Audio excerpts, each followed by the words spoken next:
Goeienaand, 𝘮𝘩𝘬𝘬𝘦 luisteraars. Ons is vanaand bevoorreg om 'n voorafopname hier by 'n spesiale gas wat al voorheen tydens COVID saam met ons gekuier het van Spensplaas op daai stadium. En onlangs is Jane Goodall, bekende primatoloog, iemand wat navorsing gedoen het op 'n ander manier, is oorlede. En ek het gister gedink, dis belangrik om dalk bietjie te dink aan wat is haar nalatenskap. Sy het baie gedoen vir die omgewing en toe gaan ek rondvra en 𝘮𝘩𝘬𝘬𝘦, kunstenaar op Oudtshoorn, sê vir my, hoekom praat jy nie met Kathryn Eybers van Numbi daar buite der is nie, want toevallig het Kathryn 'n post gemaak op Facebook van waar by die in Tanzanië waar Jane Goodall haar oorspronklike navorsing gedoen het. So saam met ons, nie in die ateljee nie, maar saam met ons hier op Numbi Valley, was ons by Kathryn. Kathryn, very welcome by 𝘮𝑓m Ons Sit Koppe Bymekaar, en ja, ons sien uit om met jou te gesels. Thanks, Hans. It's wonderful to speak again with you. Well, tell me, what about Jane Goodall that sort of touched you? What it must have been quite an effort to go there to Tanzania where she did her research. What touched you about her? I think in about 2004 or so, Russ and I were working in Botswana. We used to work up in the 𝘥𝘪𝘧𝘬𝘦 Delta. And when we used to be guides there, and when we were guiding there, one of the guests said to me, I think you'll enjoy this book. Yeah. And it was Jane Goodall's Reason for Hope. And I read that book and I absolutely loved it. And then a few years later, it was about 8 years later, in 2012, we got a contract working up in Tanzania. And we were up in the Serengeti, based up there, and on one of our holidays we decided that we would love to try and get to her 𝘮𝘢𝘬𝘬𝘬 National Park, where she did her research. I've been so inspired by her, you know, in her writings and her work over so many years. And so we went up to a small village called 𝘮𝘩𝘬𝘬𝘬, it's on Lake Tanganyika. Yeah. And then we took a local ferry from 𝘮𝘮𝘬𝘬, which stopped by all the little villages on the side of the lake to take us to 𝘮𝘬𝘬𝘬. And then we spent 3 full days there, very lucky to be there. And I think I always had an idea that 𝘮𝘬𝘬𝘬 National Park was huge, that it was, you know, like a Kruger. Like a Kruger kind of place. And in actual fact, it's only 35 square kilometers. No way. And I think that also had such an impact on me, because the rest of the area around the national park is very developed. There's lots of people that live there, very rural, but lots of people living there. And then meeting these chimpanzees, like having an opportunity to interact with them. One of the funny things that we got told was, before we set out, they said to us that if a chimpanzee charges you, you should grab hold of a tree, because they're so strong and powerful they can knock you over. And we listened to that and we thought, dis nie moontlik nie. And then within an hour after finding these chimps, and we were following them in the forest, it happened that the chimps charged us. And we grabbed the nearest tree, because it's in a forest, and grabbed the nearest tree, and the chimp ran and pushed on myself and Ross. So if we hadn't been holding on a tree, they would have fallen over. And it was also just discovering that aspect of them. And Jane often gets asked, what is your favorite animal? And everyone presumes it would be a chimpanzee, because she spent 25 years studying them. And she says, in actual fact, it's a dog. Because chimpanzees have got that side to them that is almost human-like. Yeah.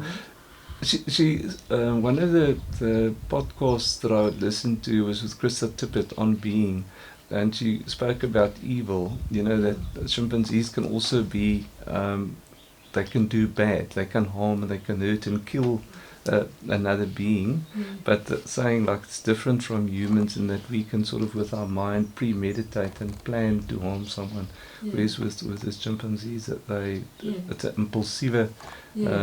impulsive deed. But what reading up about her, she did a PhD at Cambridge, which is like a serious university, without having any without having studied before, and also with a mum. I remember a mum went with her to 𝘮𝘩𝘢𝘬𝘦, and how her mother, I think she was 4 years old, and she disappeared into the chicken coop to see where the egg comes from. Sy wou geweet het waar kom die eier. Sy het blykbaar vir 4,5 ure het sy verdwyn en die mense het gedog sy's weg. En toe sy dit gesien het, toe kom sy daar uit en haar ma, in steede van om met haar te raas, het haar ma vir gevra, vertel vir my alles wat jy gesien het. And I think it's such an important lesson.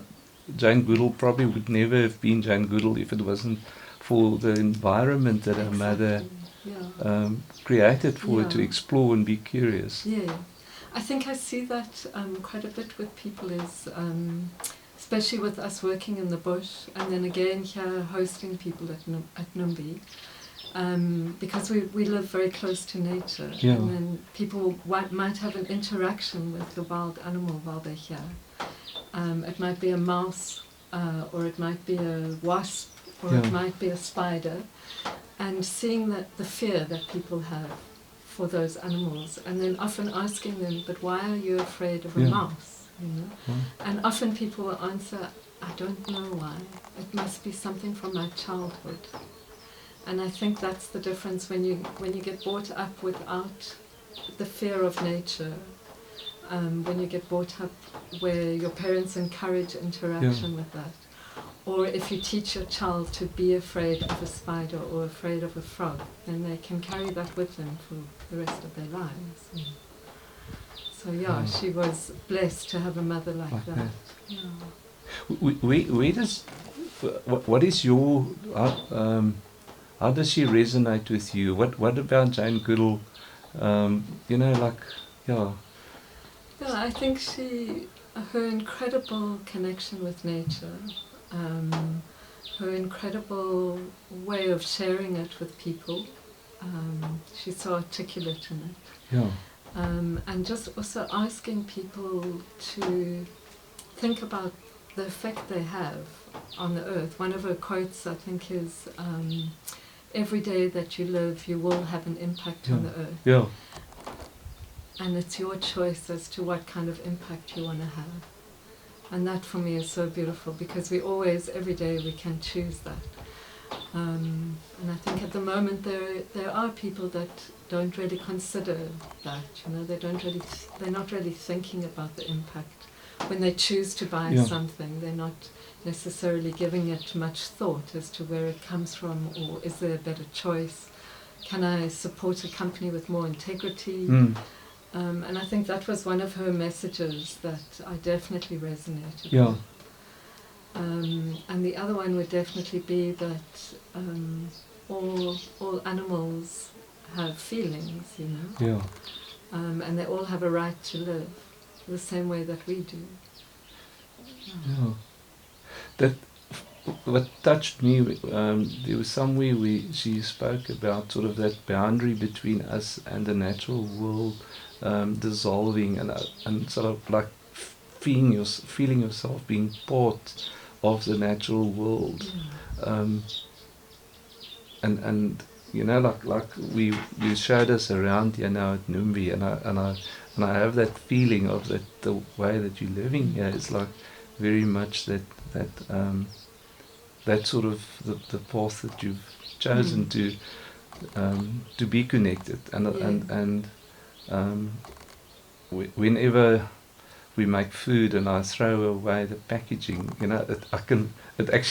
I sometimes it feels like a physical pain that look how I've contributed to degradation of nature, and like is that disconnect. For some of us, we don't reflect about it, so it doesn't. There's no, but the ability to sort of act as if it doesn't matter,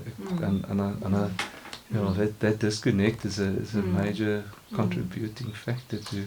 Yeah, and it's interesting because it often comes from people with children and grandchildren even, and the lack of consideration of the type of world that they may be leaving for their grandchildren. You know, there's a finite amount of resources, so if we just keep on using them without much thought, then that becomes more and more finite, and what will it be like for your grandchildren? Yeah. And it's not necessary. I also believe that one of her messages was that we as human beings are part of nature, and that there is a way that we can find of living harmoniously, and in fact we can improve areas that we live in. And that has been one of the main ideas behind us living here. When we got here, it was an old ostrich farm, and there was really very little life. It was overgrazed and degraded. And one of our purposes being here has been to try and bring in nature and abundance and biodiversity again. And to be witness to that has been one of the most beautiful journeys. You didn't watch it on a movie somewhere that you can have a positive impact. You saw it sort of being transformed right in front of your own eyes. And ek dink vir die luisteraars wat hier kom van die Klein Karoo omgewing of daar waar die volstruise oorbewei het, sê ons altyd niks gaan ooit weer daar groei binne 150 jaar nie. En Kathryn het my nou hier rondgewys hierso by Numbi Valley, en dis ongelooflik net hier buite ons hoe die groente hierso groei. Waar kom die naam Numbi vandaan? Is dit dat julle dit gekies of was dit? Ja, hierdie vallei was maar 'n vlakte, sy naam. So when we got here, we didn't want a farm called Maar Vlakte. So we were walking in the hills, and one day Russ came back and said, I think we should call it Numbi Valley, which is slang in Zulu for breasts. Okay. And the shape of the mountains here, a lot of them are that shape, these Klein Karoo foothills. And that's where the name came from. But it was also, the name was intentional in bringing fertility it's life. back in. It's So it's the same thing with the shape of our swimming pool. It's the shape of an egg. And it's also that idea of bringing in the fertility continuously. Like whatever we did here, we would try and do that. That would be our main focus. Is it Nelson Mandela who said it like that? We fear what we're capable of. You know, like we have so much more power than we acknowledge often. You know, and there's something about that I see when I walk here and see how you tending the soil.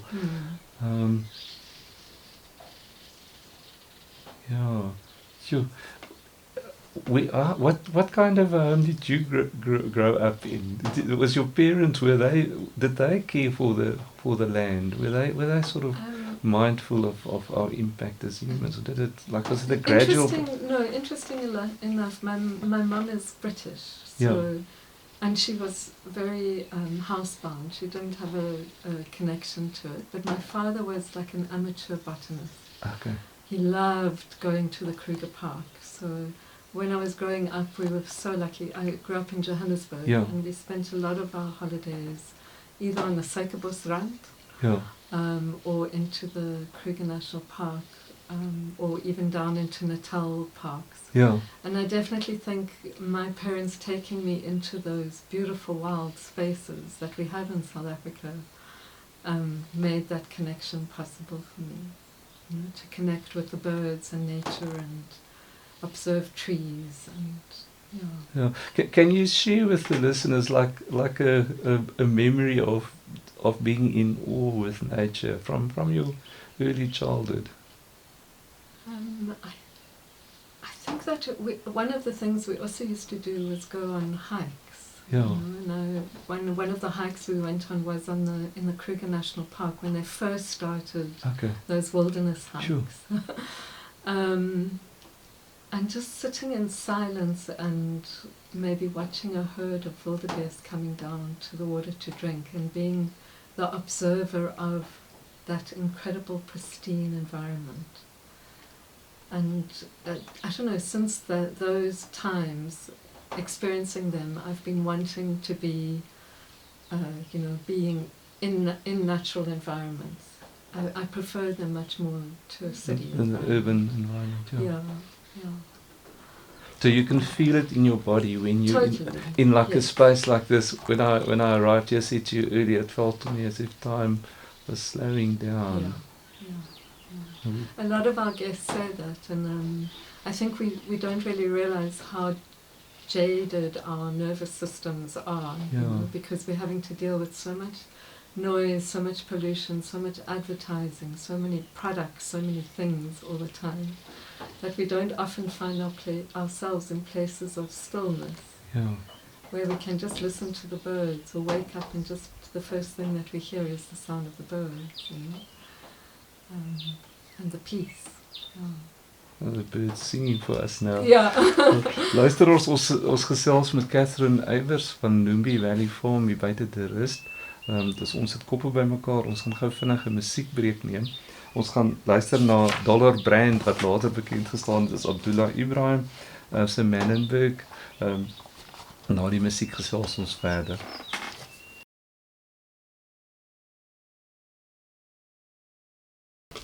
Luisteraars, dis Ons Sit Koppe Bymekaar en ons gas is Kathryn Eybers van Numbi Valley Farm. Something that Jane Goodall spoke about is this sort of not working against nature, but being playing with nature. And how does that happen here at Numbi Valley Farm? If you can just share with the listeners.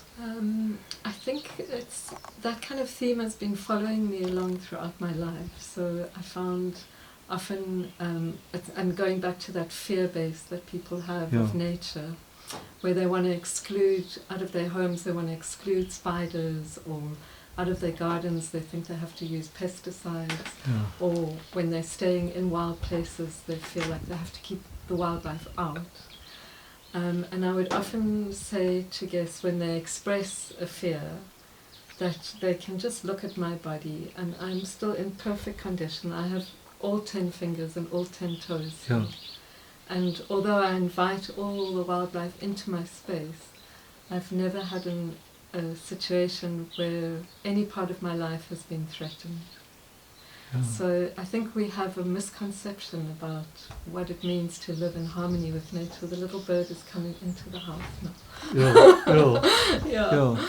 And that we recently travelled to the 𝘮𝘢𝘬𝘦, and I think for me there's a blueprint there for us to go and visit and to remember what it feels like to live with animals that have absolutely no fear of human beings.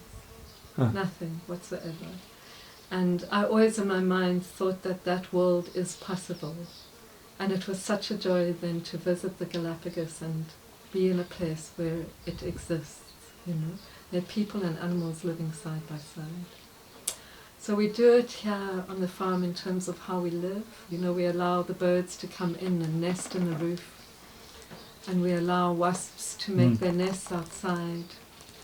And then in the garden itself, we've been here for 21 years and producing food and never using a single pesticide or herbicide. And we do that by working with our soils. So if the soils are healthy, if we're adding in composts and all the nutrients that are needed for the roots to absorb it out of the soil and to produce a healthy plant, then the plants are resilient to pests that come. And we also work with diversity. So we encourage all life, because there's no way that we can manage systems. Man thinks he can, but in actual fact the systems are so complex that we can't really manage them. So what we allow is we create environments for all animals to be, including the predatory insects. So we encourage things like frogs and dragonflies, but also the smaller insects like wasps. We encourage them into our system because they will then prey on things like aphids or slugs or maybe caterpillars, things that people would normally try and control themselves. With pesticides. Yes, with pesticides. So we just use no pesticides whatsoever. And you can visit the garden at any time of the year and you'll see this beautiful abundance of food. So it's a complete myth that we need to try and control it. If you step back and you let nature take over, then the system itself will reach a point where things are in harmony. You make me think of the story about Chernobyl, where the nuclear disaster was, and with people not living there. Apparently, it's of the most diverse spaces in Europe. Our nature's sort of regenerated. So in Jane Goodall's book, she's her reason for hope. That was one of her main ideas in the book, is that nature is resilient, and that gives us reason for hope. So that if we change the way that we live, nature responds to that quite quickly. There's a resilience there. But there's also a tipping point, so we need to make the changes now for things to be able to continue, wild spaces to be preserved. You spoke about bringing diversity into your garden and not creating artificial borders like where the natural world is kept outside and this is the space for humans. I often think about the way that we live nowadays in gated communities with fences, and we don't know our neighbour, and things like social media, we sort of veering off, building petitions and the diversity and ideas, diversity. Old people get put into old age homes or retirement villages if they have the financial means, but that integration of diversity is we're moving away from it. When you started off here, fortunately you're quite secluded, so you didn't have neighbours telling you this is not going to work. But did you sort of did you and Roz know that this will work out, or were you hesitant? Was it right from the start? Did it feel it's going to look like this, or did it surprise you? Did nature surprise you? We didn't really have an example to work towards. So we had an idea in our head because we had done a permaculture design course. When was that? We did it in Natal just after we finished university, so it must have been in 1992 or so. Sure, that's a while back, 30 plus years back. So we knew that we wanted to develop a space with those principles and ethics. Just share with the listeners that maybe don't know what is permaculture, if you can just... So it is permanent agriculture. Basically that word, two words put into one, permaculture, is how it originated. But it doesn't just refer to the way that you grow your food, it refers also to the way that you live your life, so the way you build your home or the way that you make choices. And it has three guiding ethics, which I love. And the first one is caring for the earth. So whatever you choose to do, you do it with care and understanding the impact that you have. And the second one is caring for people. So it doesn't exclude people out of the equation at all. And then the third one is a really interesting ethic. It's fair share. And all of us have grown up in a system of capitalism. From when we're young we get taught that it's about me and I must gather and there's never an end to it. I must continue to gather and gather and gather, and then I will be seen as important, successful. So permaculture challenges that, and it says, what about when we have enough, then we stop? And fair share in terms of how we interact with the earth around us. So as an example, on this farm, the farm is 70 hectares, but we've taken 1 hectare of that and fenced that and said this is enough space for us to make a living on and feed ourselves. And the other 69 hectares are there for the wildlife. Okay. Because there has to be space for ecosystems, wild ecosystems, succulent Karoo, intact, where wildlife can roam freely. So it's about taking it just only what you need and stopping there. And it takes quite a lot to challenge yourself, to break out of a capitalist way of thinking. It's a proper challenge. It's a proper challenge. Because we're surrounded by it. It's our culture at the moment. And because we get taught it from when we're very young, and because all the marketing is directed towards sales, and so everybody is telling you all the time that you need more. So it's really an interesting thing to step back and say, I actually don't need any of that. You. A while back, you spoke about 𝘮𝘢𝘬𝘦. Yeah.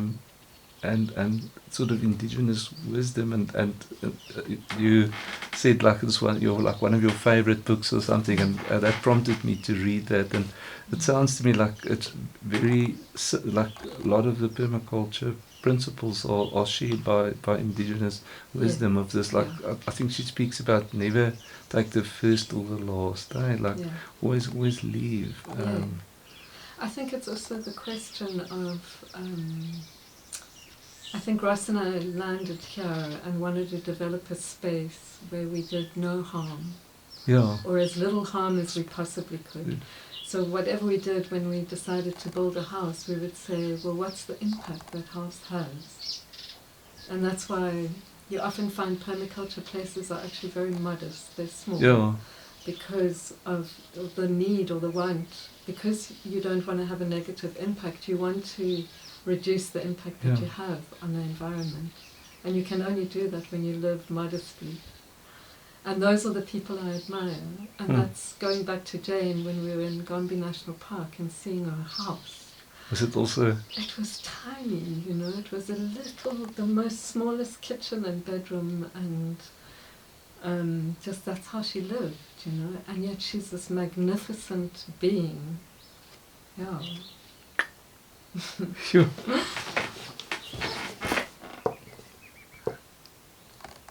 Yeah. It's interesting. I mean, like the interview that I listened to with Krista Tippett, she spoke about her faith. It was interesting how she said, like, the way that the Bible gets interpreted is that humans sort of, the earth is yours to, is for you. You've got dominion. Whereas she says, like, you know, we've got stewardship. You must care for it, and care is something completely different from using it for your own benefit, eh? And I'm finding that, Hans, that nowadays amongst my peers and younger people especially, is that's actually what they're striving for. They're striving to live a life that, you know, where they're custodians of the houses and the spaces that they're in, or the land that they're living on, or how they interact with other beings, you know. There's such a beautiful respect. Sure. Whereas I think I grew up in an era of you know, bigger, better, more is good. And in actual fact, a lot of younger people that I know don't admire that anymore. So they admire people that are connected. It's very encouraging. So that gives you hope. Yes, totally. It's I think, you know, like it speaks to meaning. We want to live meaningful lives, and often I think it's packaged that having more possessions, having the latest whatever technology that will bring you meaning, but it's a different and for you to turn your back on that sort of cultural norm of collecting, and I've got a friend that refers to the church of non-stop shopping, the malls, and you know, was that a gradual process, or did you just one day say no, this is not working? I think it came from working in very upmarket lodges. And in the beginning, when I started working in Botswana, we managed a very modest lodge. Yeah. It was just a canvas tent, you know, that people stayed in, and at night we used to host the guests, and at night the dinner time conversation was always about ecology and the impact that the elephant populations are having on the 𝘮𝘩𝘢𝘬𝘦 National Park systems. And then I saw those conversations gradually change as the lodges became more and more luxurious. Our conversations changed. Sometimes they would be about the make of the linen or the colour of the cups. So that the connection to nature was actually getting lost, you know. And the richness of the initial years when there was no distraction, when the people were in these canvas tents and the lions were walking right past the gauze windows, you know. The interactions and the depth of conversation and the meaning that people got from that experience was so much more than what it actually became when you were getting a bigger pay and when the lodges became more luxurious. And I think that I noticed that confusion, you know. I noticed that it was not there, it wasn't in the luxury that the beauty was. Did you feel like a discomfort? And can you remember there was a day that you said, no, this is no more? That was the reason why we left, after being in the bush working in the bush for 10 years. It was that level of luxury that we didn't resonate with anymore, and we wanted to find land where we could express ourselves, you know, and it's not that. Luisteraars, ons gesels met Kathryn Eybers oor die nalatenskap van Jane Goodall, en ook hoe dit aansluit by die lewe wat sy lei. Ons is hier op Numbi Valley, voorreg om van hier af te kan opname te doen. Ons gaan gou 'n musiekbreek vat en David Kramer se liedjie Onder Water van sy album Huis Toe gaan ons nou luister, en na die musiekbreek gesels ons verder. Goeienaand luisteraars, ons sit koppe bymekaar en ons gesels met Kathryn hier by Numbi Valley. Ons het net nou gepraat van oor jou pad, oor jy gekom het op 'n dag van nee, ek soek nie hierdie luukse wêreld nie, ek soek iets eenvoudig van waar my voetspoor op die natuurlike wêreld om my klein is. En as jy nou dit wil uitbrei dat ander mense ook dit moet, like there's people probably listening to you and watching this thinking, how do I get it right to, you know, this is a U-turn, and wat is dit, Paulus wat in die Bybel 'n omkeer oomblik gehad het, sy Damascus moment. Wat sou jy vir mense sê, hoe kry jy dit reg? I think it's in the small everyday choices that we make. You know, maybe it is something so simple as if something is packaged in cardboard, or if something is packaged in plastic and you have the choice, then choose the cardboard, because that's going to biodegrade. I can't really think of examples now, but it's in the everyday, in the small things, small habits that become big. And I think that's if all people together collectively do that, change their small ways, then we can hope again that things will be better. Do you feel despair? Do you watch the news? Maybe I should say I don't. You don't? No, but I do feel despair. Yeah. And I've actually had to, I'm not sure if you're familiar with the work that reconnects. No.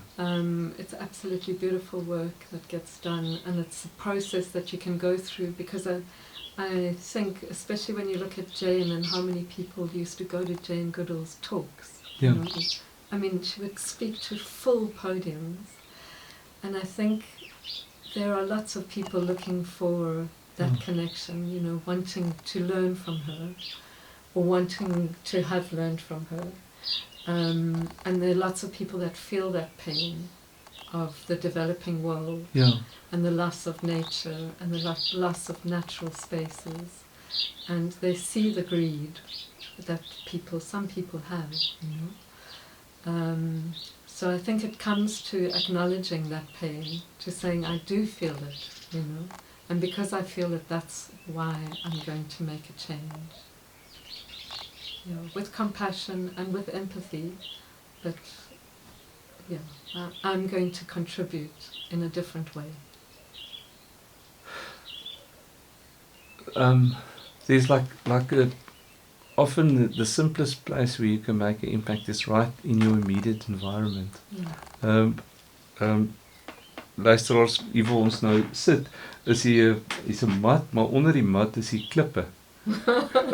Dit is die eerste ding wat my opgeval het, is die klippe wat is. This is what it used to look like before you built this house. So you left the floor uncovered. Yeah. So it means I don't have to sweep. I love it. And because it's dry, obviously you can have grond and nothing grows in it because there's no water. And it's just beautiful. We did it because we were in a hurry to finish the house. We had a contract that we were going to, but 14 years later the floor still looks like this. It's very unconventional, you know. I think Russ and I both allow ourselves to be unconventional. Yeah. Maybe it's because we lived a life up in Botswana where we never had advertising. So we were never really in supermarkets buying things, or we never saw advertising, you know. Yeah. And because of that, our minds can stay quite pure, and we can really decide what it is we want. It's not somebody else telling us what we should have, if that makes sense. Yeah. So there's freedom in that. There's freedom in creativity and expression, because you don't allow the other people to dictate. Yeah. For somebody that's listening and sitting somewhere in a city, what would you advise be to them to? I think one of the things I love to use myself is want less and be more. Yeah. So be okay with not having things. They don't fool you. And rather spend time being. Being with friends, being in nature, being in a space that's harmonious if you can. Find those places, find those people, find nature, you know. It doesn't matter where it is, but go out and connect with it. Yeah. To go out and connect with it, yes. Yeah. I have a friend that talks about the best things in life are free. Yes. And you know, so that's quite, you know, you don't need money, like being in the company of a good friend. Yeah. Or and on the top of the Swartbepass, if you go over to 𝘮𝘢𝘬𝘦, you know, just like that view from up there, you know, and the feeling of, you know, it's probably been like this for thousands of years. And maybe also challenging our culture that focuses so much on always consuming. Yeah. You know? So instead of going to a place like maybe out to a restaurant where we're all going to consume things, take a picnic, you know, and go to a beautiful river, and you might find that that's one of the moments that you'll remember much more than just another restaurant or just another, you know, alcohol space or whatever it is, you know. Tell me, like, what do you eat? What does a day look like here at Numbi Valley? So we're really lucky because we have space where we can grow our own food, and we've been doing that for 21 years. So basically we have chickens, so we'll get eggs from the chickens, and then whatever we feel like eating, we walk into the garden and we pick that and we eat that. So we don't do very much shopping at all. It's a wonderful feeling, because if we do go, we'll go to a shop to go mostly look for things like toilet paper or basics, you know, like we don't grow rice. Like shampoo or whatever. Yeah, something like that. And you're just free of so much expenditure because we're able to produce our own food. So our days generally are like that. Our breakfast, lunch and most of our dinners would come from directly. Like so what did you have for breakfast this morning, on this Sunday morning? Yeah, this morning we had just eggs. We're trying not to eat wheat so much. Yeah. So we'll eat just a huge amount of eggs and veggies mixed up. Okay. You know, spinach and broccoli and leeks, and we love that. I mean, that's my palate, it loves fresh food. Yeah. If I'm away from my garden for a few days, my body craves the garden again. You know, it wants the nutrient-dense food. And for me, the biggest joy actually is that we don't produce any waste. You know, so there's none of what you mentioned earlier, that packaging. You know, we're not having to deal with that. So any leftovers just go into the chicken cage or to the compost heap. So you don't have like a rubbish bin here that you have to burn? A small one. Small one. Yeah. We take a long time to fill a little Checkers package, you know, or that size. It's possible. It's possible. Yeah. You know, like Monday mornings we leave the municipal lorry comes and pick up the black bags, and it's incredible to see the amount of waste that go to the dump site.